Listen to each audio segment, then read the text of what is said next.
इसके बाद B pharmacy का हमारे यहाँ प्रशिक्षण होता है। बी फार्मा 4 साल का कोर्स होता है। ये 4 साल के कोर्स में जो बी फार्मा बच्चे कंप्लीट करते हैं, दवा कंपनी वो दवा बनाते हैं, वो साइंटिस्ट बनते हैं, उसको बड़े-बड़े अच्छे कंपनी से उसको हायर किया जाता है जॉब के लिए। ये ऐसे-ऐसे कोर्स का ये फार्मेसी के अंतर्गत कोर्स कराए जाते हैं। एम फार्म होते हैं, बी फार्मा से भी अपर कलेक्टेड कोर्स, पीजी कोर्स होता है, फिर उसका पीएचडी होता है। ये सारे कोर्स फार्मेसी के अंतर्गत आते हैं। इस कोर्स को करने के उपरांत जो है, कोई भी जो आज हम लोग बेरोजगारी की बात करते हैं, रोजगार की बात करते हैं, हमें जो रोजगार नहीं मिल रहा है, बेरोजगार बच्चे घूम रहे हैं। बी फार्मा एक ऐसे कोर्स है जिसमें प्रशिक्षण प्राप्त करने के उपरांत बच्चे कोई भी बेरोजगार नहीं रहेगा।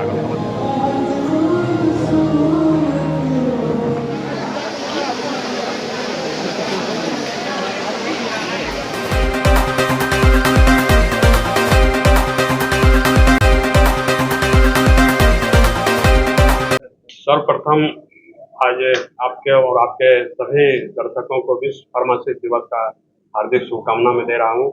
आज 25 सितंबर है। पूरे विश्व में आज फार्मासिस्ट दिवस के रूप में एक समारोह का आयोजन किया जाता है। ये फार्मासिस्ट का पहचान को बनाए रखने के लिए समाज में इस कार्यक्रम का आयोजन हर साल 25 सितंबर को मनाया जाता है। समाज में चिकित्सा सेवा के क्षेत्र में, चिकित्सा शिक्षा के क्षेत्र में, दोनों ही रूप में फार्मासिस्ट का एक अहम योगदान है। आप जितने भी गांव में, शहर में, मोहल्ला में देखते हैं दवा दुकान है। दवा दुकान पे जो लाइसेंस इशू किया जाता है सरकार के द्वारा, तो जो बच्चे डी फार्म का कोर्स किए हुए रहते हैं उन्हीं को ये लाइसेंस निर्गत किया जाता है। 2 साल का ये कोर्स होता है। इसके बाद बी फार्मेसी का हमारे यहाँ प्रशिक्षण होता है। बी फार्मा 4 साल का कोर्स होता है। ये 4 साल के कोर्स में जो बी फार्मा बच्चे कंप्लीट करते हैं, दवा कंपनी वो दवा बनाते हैं, वो साइंटिस्ट बनते हैं, उसको बड़े-बड़े अच्छे कंपनी से उसको हायर किया जाता है जॉब के लिए।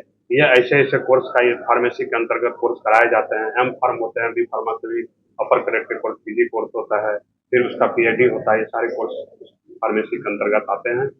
इस कोर्स को करने के उपरांत जो है, कोई भी जो आज हम लोग बेरोजगारी की बात करते हैं, रोजगार की बात करते हैं, हमें जो रोजगार नहीं मिल रहा, बेरोजगार बच्चे घूम रहे हैं।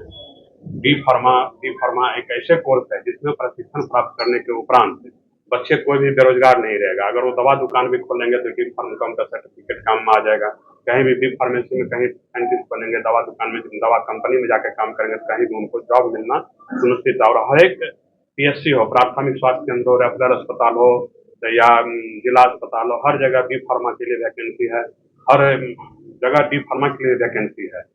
हमारे संस्थान के अंतर्गत एक umbrella organisation SK Mandal group of institution के अंतर्गत कुल 6 जगहों पर संस्थान का संचालन किया जा रहा है अभी, जिसमें जहां इस परिसर में हम लोग बैठे हैं, Krishna institute of nursing and paramedical science Samastipur में एक और संस्थान की संचालन हमारी संस्था के द्वारा की जा रही है। Vidyapati institute of higher education है हमारी संस्था के द्वारा। एक पटना में संस्थान की संचालन की जा रही है, Krishna institute of higher education, Patel Nagar, Patna. Krishna institute of higher education एक मुरलीगंज मधेपुरा में की जा रही है संचालन, और एक Krishna institute of paramedical science Purnia में संचालन की जा रही है। ये सभी कॉलेजेज में जितने भी कोर्स का प्रशिक्षण कराए जाते हैं, ये सभी व्यावसायिक प्रशिक्षण कोर्स। किसी भी कोर्स में अगर स्टूडेंट प्रशिक्षण प्राप्त करेंगे तो कोई भी बेरोजगार नहीं रहेंगे। ये बहुत बड़ी उपलब्धि है इस राज्य के लिए भी, और हमारे लिए भी, और आपके लिए भी, कि बच्चे ट्रेनिंग करेंगे, ट्रेनिंग करने का उनको नौकरी खुद ब खुद रोजगार मिलेगा और वो बेरोजगार नहीं रहेंगे। अब ट्रेनिंग कैसे करें? वो ट्रेनिंग जो छोटे 1 साल के कोर्स है, 2 साल के कोर्स है, जो बैचलर डिग्री के प्रशिक्षण होती है, जैसे बैचलर ऑफ फिजियोथेरेपी का कोर्स है, बैचलर ऑफ ऑक्यूपेशनल थेरेपी है, बैचलर ऑफ हॉस्पिटल मैनेजमेंट है, बीएससी नर्सिंग का कोर्स है, जीएनएम का कोर्स है, बी फार्मेसी का कोर्स है। इन सभी कोर्सों में हमारे माननीय मुख्यमंत्री बिहार के जो है, उनके एक ड्रीम प्रोजेक्ट जो अभी चल रहा है, आर्थिक हल युवाओं को बल, जो 7 निश्चय योजना के अंतर्गत आता है। आर्थिक हल युवाओं को बल के अंतर्गत एक स्टूडेंट क्रेडिट कार्ड योजना है, जिसके तहत विद्यार्थी को 4 लाख तक का लोन दिया जाता है। जो विद्यार्थी को परीक्षा पास करने को, फाइनल में पास कर जाते हैं, जॉब करने के बाद उनको वो लोन 82 किस्तों में चुकाना होता है। अगर उनको जॉब 1 साल तक नहीं मिलता, 1 साल उनका ग्रेस पीरियड भी होता है, 1 साल के बाद भी आप किस्ती देना शुरू कीजिएगा। इसमें जो बच्चे बिहार से इंटर पास किए हैं, बिहार से मैट्रिक पास किए हैं, और वो बिहार के निवासी, उनका आधार कार्ड बिहार का, बिहार के निवासी, वैसे बच्चे इस लोन के लिए एलिजिबल होते हैं। शिक्षा लोन के नाम से इसको लोग जानते हैं। तो जो बच्चे गरीब तबके के छात्र, गरीब बच्चे हैं, वो बिहार सरकार से स्टूडेंट क्रेडिट कार्ड के माध्यम से इस संस्थान में नामांकन ले सकते हैं। और भी संस्थान के द्वारा भी तरह तरह के स्कीम निकाले जाते हैं, जैसे छात्रवृत्ति योजना है हमारे द्वारा राष्ट्रीय स्तर पर।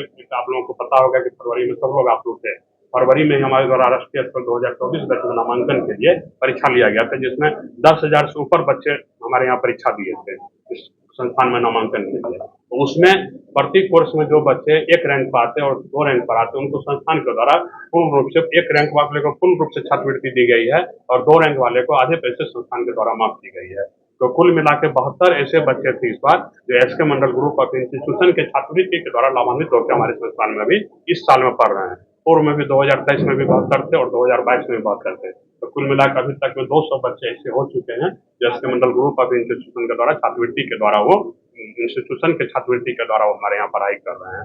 और इसके बाद भी अगर बच्चे कोई गरीब बच्चे हैं और पढ़ते हैं और उनका स्थिति अगर ऐसा है कि वो फीस में छूट चाहते हैं तो वो अपना आवेदन हमारे पास जमा करते हैं और हम उसको फीस में लगभग मतलब 50% तक का छूट दे करके हम अपने स्तर से उनको पढ़ाई करवा रहे हैं यहाँ पर। तो ये हमारी संस्था का जो है पूरी परिचय है।